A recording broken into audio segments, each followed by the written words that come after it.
En la segunda mañana de En Perspectiva. Punto F. El placer de pensar. Con el filósofo Pablo Romero.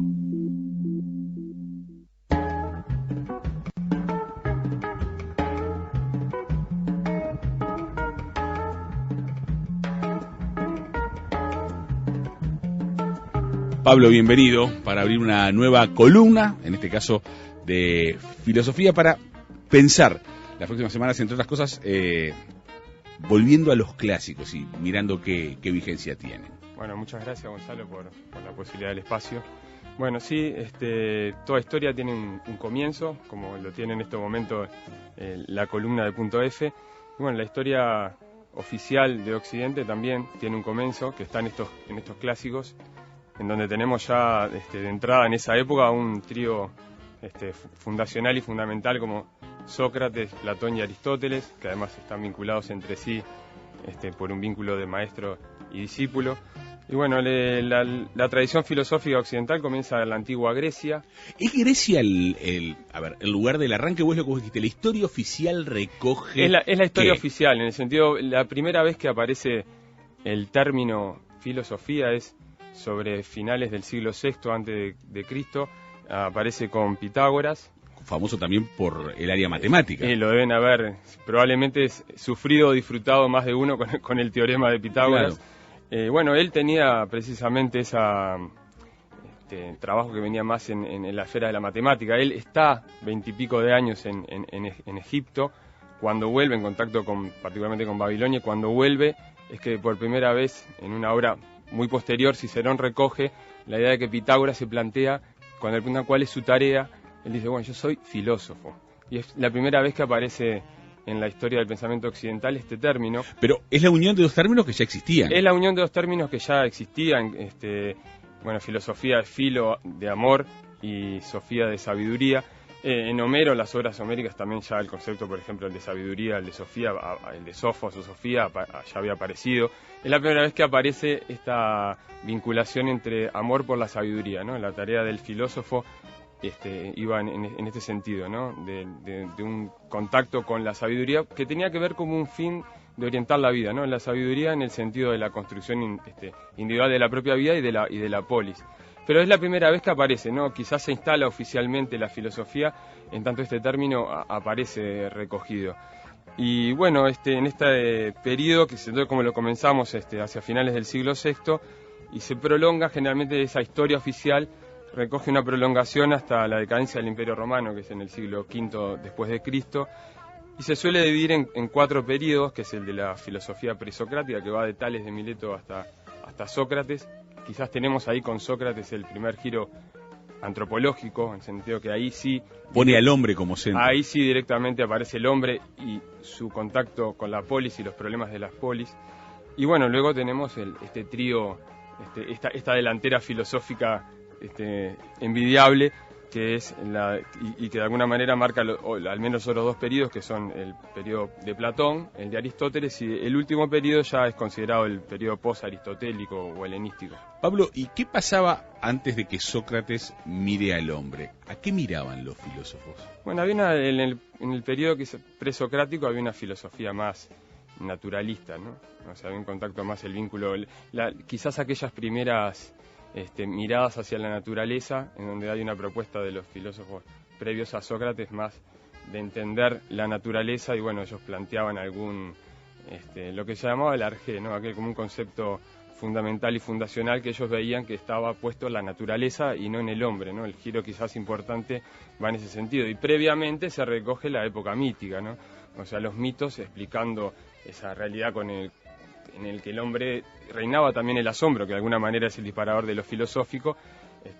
Aunque reinaba en esa instancia el asombro venía más explicado por algún elemento de la naturaleza o por explicaciones míticas, los dioses, las disputas de los dioses, pero el hombre más terrenal y su contacto con la polis quedaba un poco por fuera. El primer cambio importante quizás sucede, como decíamos hace poco, con Sócrates, ¿no? En esa mirada a explicar el mundo desde el hombre mismo, ¿no? Bien. Decía, bueno, había 4 etapas. Paraste en la primera, que es la filosofía presocrática. Sí. Bueno, en la filosofía presocrática tenemos ese quiebre con Sócrates, y este quiebre es importante también en vincularlo con algo que tiene que ver con el nacimiento de la filosofía, que es el nacimiento de la democracia griega.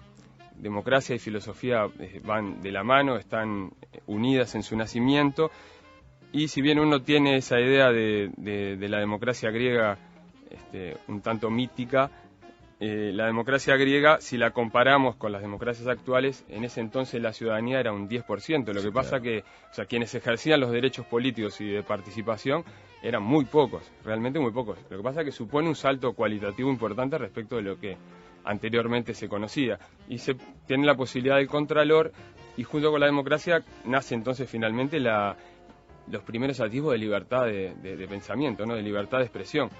Parece ser condición de la filosofía esos espacios de democracia. Y otro punto importante en este sentido es la posibilidad del ocio que se da. Digo, si bien la democracia griega tiene, como dijimos, este salto cualitativo en la participación, era una sociedad aún particularmente esclavista o guerrera y esclavista, ¿no? En donde solo, como decíamos recién, un 10% tenía esas prácticas de derechos políticos. Sin tiempo no se puede pensar y filosofar. Eso es muy importante en ese sentido, ¿no? Retomando incluso, me parece que para este primer espacio de la columna, volver a los griegos en el sentido de recuperar un poco el sentido original del filosofar, de ese amor por la sabiduría, y también volver a plantear algunas condiciones esenciales, los espacios de democracia, y también esto del ocio creativo es muy importante, y es muy importante reflexionar quizás en tiempos en donde lo que en buena medida nos falta es tiempo libre, o sea, la posibilidad del ocio, y cuando lo tenemos a veces nos vamos ingresando en otras formas de divertimiento que no son las del pensamiento, la posibilidad del espacio, la reflexión creativa. Digo, si Platón y Aristóteles y Sócrates desarrollaron en buena medida una obra fundacional, eran también porque disponían de un buen tiempo libre, ellos pertenecían... la filosofía era para ricos en esa época.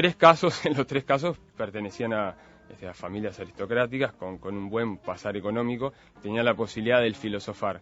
Bien. Exactamente. La filosofía, ¿cuándo se hizo popular? ¿Ya era popular en esa época? No, comienza a desarrollarse, sí, o sea, los espacios de pensamiento obviamente no nacen con los griegos, o sea, la posibilidad del pensar ya estaba y ya estaban instalados, y ellos recogen, de alguna manera sintetizan bastante genialmente tradiciones de pensamiento que ya venían desde otra época. Lo que sí se comienza es esa posibilidad con la democracia, en alguna medida, de que surjan un lote de pensadores y de filósofos, de que se abran escuelas, de pensamiento, ¿no? Academias que desarrollen el pensamiento filosófico. Tiene que ver con condiciones políticas y condiciones materiales que finalmente cuajan y se sintetizan en esa antigua Grecia. Retomando este concepto de filosofía, es interesante la idea de la filosofía vinculada a una práctica cotidiana, un modo de vida orientado a la búsqueda de la sabiduría, entendida como felicidad individual y comunitaria.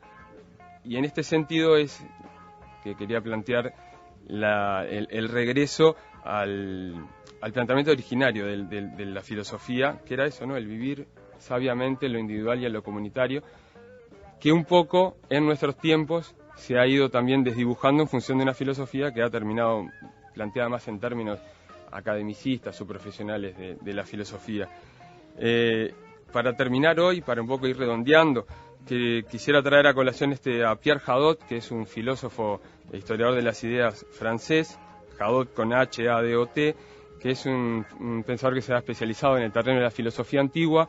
Y bueno, para dejar con él y disparar las próximas columnas, brevemente le quería hacer referencia a lo que plantea sobre el recuperar precisamente el sentido originario de la filosofía griega. Y escribe Hadot: el estudiante moderno no hace filosofía más que porque está incluida en el programa de bachillerato. Todo lo más que puede ocurrir es que, habiéndose interesado en ella a consecuencia de un primer contacto con esta disciplina, desea hacer los exámenes de esta materia. En todo caso, será el azar el que decida si él se encuentra con un profesor perteneciente a la escuela fenomenológica o existencialista o deconstructivista o estructuralista o marxista. Quizá un día adhiera intelectualmente a uno de estos sismos. Sea el que sea, se tratará de una adhesión intelectual que no comprometerá su manera de vivir. En la antigüedad era por completo al revés. Ninguna obligación universitaria orienta al futuro filósofo hacia tal o cual escuela, sino que el futuro filósofo decide asistir a las lecciones de la institución escolar por él elegida en función del modo de vivir que es practicado en ella. Todos estos filósofos son considerados filósofos no porque desarrollen determinados discursos filosóficos, sino por el hecho de vivir filosóficamente. El discurso se ha integrado en su vida filosófica. Quizás en alguna medida lo que esta vuelta de la integración de la filosofía a la plaza, la vuelta de la integración de la filosofía al escenario público y al vivir cotidiano, es el disparador que en alguna medida proponemos de este espacio, de este punto de la filosofía, retomar el placer del pensamiento desde un sentido originario que en buena medida se ha ido perdiendo. Nos reencontramos el lunes. ¿Qué pasa? Pablo, bienvenido. Buenos días. Hola. Vamos a meternos con el primer integrante de esa delantera fabulosa que tuvieron los griegos clásicos. Habíamos hablado, sí, de aquella Sócrates, fundamental y y fundacional, exactamente. Arrancamos con Sócrates. Y arrancamos con Sócrates, y con Sócrates se inicia también lo que vendría a ser el comienzo del humanismo, en el terreno en general del pensamiento occidental y particularmente de la filosofía. La verdad es que hemos planteado en la columna anterior que quizás los filósofos presocráticos se habían concentrado un poco en una especie de filosofía de la naturaleza. Claro. Con Sócrates hay ya no esa mirada hacia el exterior, sino esa mirada hacia adentro. Sócrates hacia adentro, hacia el interior, sí, en ese sentido que era hacia el hombre, ¿no? Porque Sócrates era aquella máxima famosa del conócete a ti mismo, que en verdad era una máxima que estaba escrita en el templo de Delfos. Es quien toma esto como presupuesto para su filosofía, ¿no? Entonces, en la búsqueda del conocimiento de sí mismo. Ahí tenemos el giro entonces hacia el interior y hacia el hombre. Así que pasamos de lo exterior hacia lo interior con Sócrates. Y tenemos, Sócrates está como pequeño dato, digo, de ubicación, lo tenemos naciendo alrededor del 470, 469 antes de Cristo. Y bueno, y su muerte acaece, como es popularmente conocida, bebiendo la cicuta en aquel juicio en el 399, o sea, ya en el comienzo del siglo IV. Pablo, ¿y de qué familia provenía Sócrates? ¿Cómo llega a él el tema de el ponerse a pensar con el hombre como centro? Bueno, Sócrates estaba lo que podría ser hoy ubicable en términos actuales, una especie de clase media ilustrada. Digamos, venía por ese lado. Su madre es famosa, su profesión de partera, por eso aquello de la mayéutica, que es uno de los métodos a los que apelan los diálogos. Sócrates era como de dar a luz las ideas. Bueno, dice que lo venía también de la profesión de la madre. A él hereda, en un punto le deja al padre una pequeña propiedad y un pequeño capital, y es un poco lo que a él le permite vincularse un poco al desarrollo de la filosofía, y él andaba ahí por mercados y plazas de la vieja Atenas filosofando. Esto de andar por mercados y plazas de la vieja Atenas filosofando, además de esa posibilidad de que él tenía ese pequeño capital y en algún momento podía dedicarle ese tiempo a la filosofía, tiene algo más que ver, no solo con esa posibilidad de andar por los mercados y las plazas, sino tenía que ver con la postura que él tenía respecto de la escritura. Él creía sobre todo en la superioridad de la oralidad, por eso que no tenemos de Sócrates en su legado filosófico ni una sola línea. Bien. No legó nada de escritura, y él desconfiaba, decía que de alguna manera la escritura encadenaba y nos dejaba condenado a lo escrito, que quedaba ahí y no había manera de revertirlo. ¿Y ahí qué hay? Acceso a través de sus discípulos. Exacto. Entonces las fuentes directas son tres. Son Platón, por un lado es la fuente que más reconocida, digamos, como sobre todo la parte de la filosofía socrática lo podemos desprender de los diálogos de Platón, que era su discípulo. Y luego tenemos Aristófanes, que es un dramaturgo griego, que en verdad hay una obra que se llama Las nubes, que en verdad un poco satiriza sobre la figura de Sócrates, ¿no? Lo ubica como un sofista, como bueno, ahí que andaba por las plazas, con aquellas túnicas griegas, andaba descalzo, a veces con sandalias, bueno, andaba filosofando ahí, pero es una mirada un tanto burlesca, pero que aporta, en algún punto aporta. Y la otra mirada que tenemos directa, de fuente directa, o sea, de gente que lo conoció, aunque eran bastante menores en edades, es la de Jenofonte, que era un militar griego, dado por la filosofía, y que hace también en sus recuerdos, llama así, Los Recuerdos, una obra, bueno, también una apología de Sócrates, pero que carece en algún punto del fuerte de la filosofía socrática y de algunas características de la personalidad de Sócrates que sientas en Platón.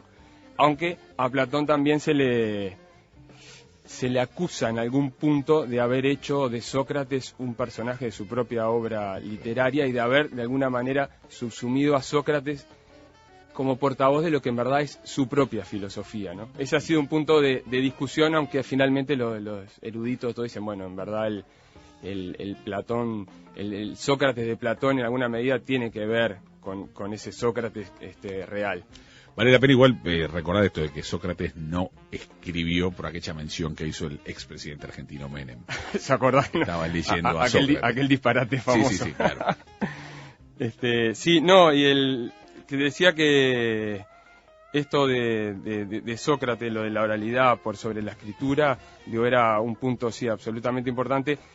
Incluso algunos llegan a plantear en algún momento que cabía la posibilidad de que Sócrates no hubiera escrito porque no sabía escribir, algo que no hubiera sido tampoco fuera de lo común en la época. Aunque las fuentes más confiables indican que no, que en verdad sí sabía escribir, lo que pasa que su problema era precisamente desconfiar de la escritura. Yendo un poco más a las bases más filosóficas, bueno, en Sócrates hay 3 puntos que son cruciales, que son buscar la universalidad de los conceptos, pero de 3 conceptos, particularmente en esta mirada hacia el hombre, se centran 3 conceptos. Es el concepto de lo justo, de lo virtuoso y del amor, ¿no? ¿Qué es lo justo? ¿Qué es la virtud? ¿Qué es el amor? Son los 3 puntos centrales de la propuesta filosófica de Sócrates, y que se sumaba a esto del conocimiento de sí mismo. Podríamos tener en estas 4 patas los puntos centrales de Sócrates. Y Sócrates planteaba una universalidad, una búsqueda universal de estos conceptos, que lo enfrenta en alguna medida, por eso se entendía su filosofía como una reacción contra la sofística, o sea, contra los sofistas. Los sofistas creían que cualquier concepto en todo caso era convencional, que podía ser en todo caso mediante un diálogo poder construir los conceptos, ya sea de lo justo, de lo virtuoso, de qué es el bien o de qué es el amor. En el caso de Sócrates no, creía que estos conceptos eran universales, y esto es una introducción central también en la historia de la filosofía por el carácter que se le suele dar a la filosofía de disciplina conceptual y a su vez de disciplina con una inclinación universalista. Y se da con los sofistas y con Sócrates el primer gran debate de la historia de la filosofía, y que tiene que ver, y sigue estando obviamente presente en los debates contemporáneos, sobre el relativismo o lo universal, ¿no? En Sócrates hay claramente una posición en favor del universalismo, y bueno, Platón lo irá llevando incluso bastante más allá, pero es importante recalcar no solo el humanismo entonces socrático, sino su puesta en escena particularmente de lo que él creía que era el tema central de la filosofía, que es la ética.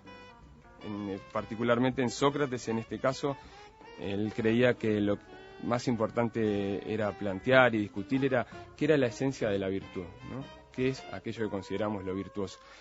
Y su propuesta de que esto de la virtud en todo caso era posible de ser enseñada. Esto es muy importante también porque podemos recoger a partir de ahí la importancia que se le puede dar a la educación en este terreno de enseñar las virtudes. Hoy en día, que incluso uno de los puntos de debate es que debemos tener una educación fundada en educar en valores, y bueno, sería en todo caso recoger el guante del viejo humanismo socrático, que planteaba precisamente la necesidad de una educación en valores, ¿no? Educarnos en aquello que es la virtud era para Sócrates el punto central. Pablo, y cuando iba recorriendo esa Atenas con su túnica y descalzo, ¿con quién iba filosofando? ¿Con el hombre de pueblo? Con el hombre de pueblo, sí. Con el hombre de pueblo. Con quien se encontrara quisiera hablar con él. En verdad es planteado en esos términos. Aunque él es también muy conocida su recorrido por sabios, filósofos, poetas, juristas de la época, a raíz también de otra anécdota que forma parte de la leyenda, de que uno de sus amigos fue al oráculo de Delfos, y planteó preguntarle a la pitonisa quién era el sabio, el mayor sabio de Grecia, ¿no? Y la pitonisa le dice Sócrates. Sócrates un poco queda dudando de que esto sea tan así, pero se dedica a interpelar en algún punto a aquellos que eran sí considerados los sabios de su época, y ahí es que, bueno, acuña también aquella otra sentencia famosa que es: solo sé que no sé nada. Frente a los sabios, su actitud era precisamente plantear que si de algo no sabía, bueno, era de que eso, precisamente, ¿no? De que no sabía nada.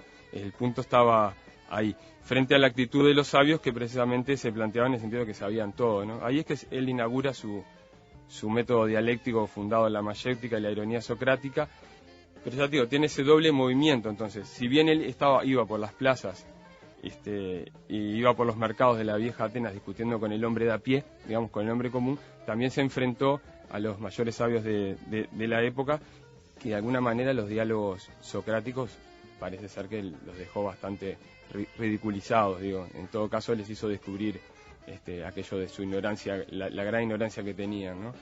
Para ir cerrando, vos decías, hay parte de una historia de Sócrates que es muy conocida y tiene que ver con su final. Recordemos cómo fue ese final y por qué. Bueno, Sócrates es acusado, en todo caso, por dos motivos importantes y centrales. Una es el desconocimiento de los dioses, de los dioses que en ese momento, digamos, se tenían en reconocimiento, y se le acusa de alguna manera de corromper a la juventud. Son los dos cargos que él tiene. Particularmente, y esto también viene del fondo de la historia, es un filósofo, o los filósofos suelen ser bastante incómodos dentro de una comunidad, o al menos lo eran en algún momento, y Sócrates tiene esa particularidad. Lo llevan a juicio, acusado de que de alguna manera estaba corrompiendo las bases de la democracia griega y también las bases de la religión griega. De alguna manera esto de pensar y ponerse a reflexionar y cuestionarse movía las bases de la polis, y bueno, él va a un juicio en el que en verdad no hay ninguna intención de que termine como terminó. De alguna manera lo que sí hubiera sido una especie de amonestación o algo, pero bueno, Sócrates lo llega a un punto, practicando aquella ironía socrática, en el que realmente hasta termina enfureciendo a los jurados, al jurado que termina votando por mayoría su muerte, ¿no? Lo obligan, de alguna manera, lo condenan a beber la cicuta. Sus amigos lo quieren salvar, él tiene la posibilidad de escaparse, incluso a alguno le ofrece la posibilidad de intervenir por medio de la influencia que tenía, y él rechaza esa posibilidad. Algunos los han visto esto como parte de una coherencia enorme con su pensamiento, otros han visto incluso una actitud casi suicida en Sócrates. Esto es una discusión también interesante. Lo cierto es que él puede eludir absolutamente la condena. Él ya tiene en ese entonces 70 años y no la elude, y realmente llega hasta las últimas consecuencias el planteo de sus pensamientos, y no da, digamos, el brazo a torcer, pero no solo el brazo a torcer, sino que termina exponiendo, como buen filósofo, en su práctica de la ironía y de aquel desconocimiento que campeaba por la Grecia, termina poniendo en evidencia la ignorancia de aquellos que los condenan, ¿no? Y se convierte así en el primer mártir o el mártir de la historia de la filosofía. ¿Con quién seguimos la próxima semana, Pablo? Bueno, podríamos ya pasar directamente a Platón, que es el discípulo de Sócrates y es otra de las figuras centrales del pensamiento griego y del pensamiento occidental. Nos reencontramos el próximo lunes. Muchas gracias.